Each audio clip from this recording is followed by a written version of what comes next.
ça va être l'entrée de la cave du château de Varin. Donc on va aller dans la cave.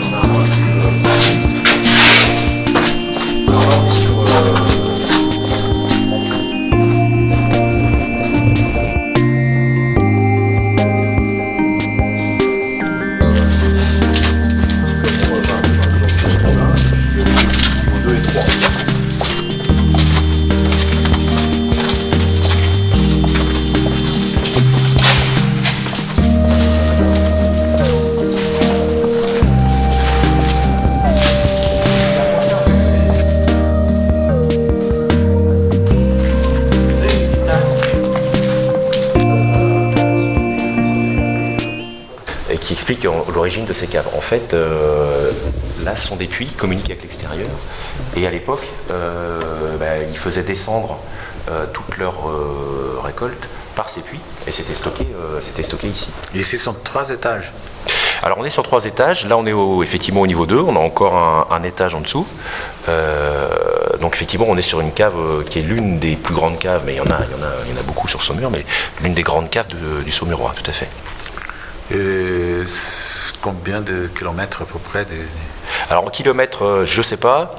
En surface, je pense qu'on doit être aux alentours de 6 hectares de surface de cave au total.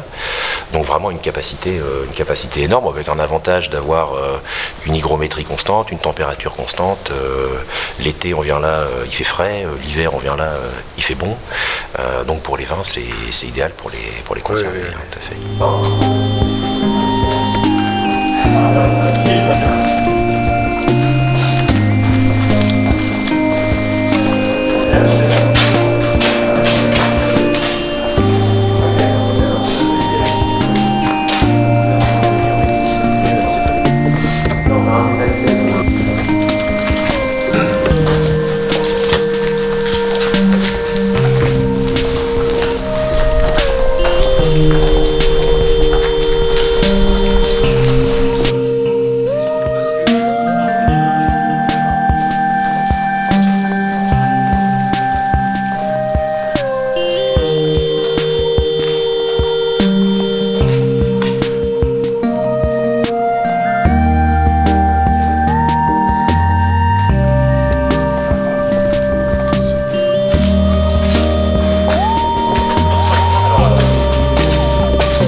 On va vinifier les vins du château de Varin et du château des Ternes. On produit bien entendu du Saumur Champigny pour le château de Varin. Pour le château des Ternes, on fait du Saumur puis Notre-Dame. On fait aussi un Saumur blanc sur nos barriques, et on a un chai barrique derrière. Et puis depuis 2014, on s'est remis à produire des coteaux de Saumur. Donc on fait aussi des coteaux de Saumur ici. Et votre histoire avec le vin? Ah, mon histoire perso avec le vin, en fait, je fais partie des nouveaux venus dans le monde du vin, puisque en fait, moi j'ai fait toute ma vie d'abord dans le monde de l'informatique, et j'ai toujours adoré le vin, la bonne nourriture. Enfin, je pense que je suis un Français assez typique, on va dire. Et lorsque j'ai voulu changer de vie, tout simplement, ça me paraissait évident que c'était dans le vin qu'il fallait que je me reconvertisse.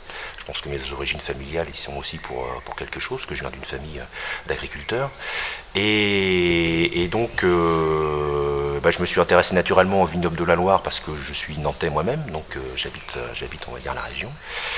Et j'ai rencontré un monsieur qui, lui, avait une propriété déjà, il s'agit de René l'Ancien, qui avait le domaine de Bois-Mosée. Et ensemble, on s'est dit, ça serait plus marrant de faire un truc ensemble. Et donc, on a repris ensemble le château de Varin, le château des Ternes, le domaine des Marquises. Ouais, c'est un plaisir, c'est une passion, c'est des sensations, c'est du partage aussi, puis c'est des rencontres. Parce que c'est vrai que c'est un milieu où les gens sont très attachés à la terre, à à ce qu'ils produisent. Et du coup, ça donne des rencontres et des échanges qui sont passionnants, quoi. Et aujourd'hui, après changer de métier, les vins représentent quoi? Tout. Pour moi, c'est non, il présente quoi? C'est un bonheur, quoi. C'est-à-dire que c'est vraiment la sensation de créer, de produire, de promouvoir quelque chose, d'être au service d'une région, d'une culture, d'un patrimoine, et c'est merveilleux, quoi. C'est un bonheur tous les jours que de venir ici sur les domaines pour être présent au moment un peu avant les vendanges pour faire la tournée des parcelles aux aurores. C'est c'est superbe. Venir dans le chai quand ça sent, en pleine vinif, quand il y a les odeurs, les levures, c'est fabuleux. Les assemblages, c'est merveilleux aussi. Enfin, je pense que à tout moment est un moment intéressant et clairement passionnant, quoi. Ouais.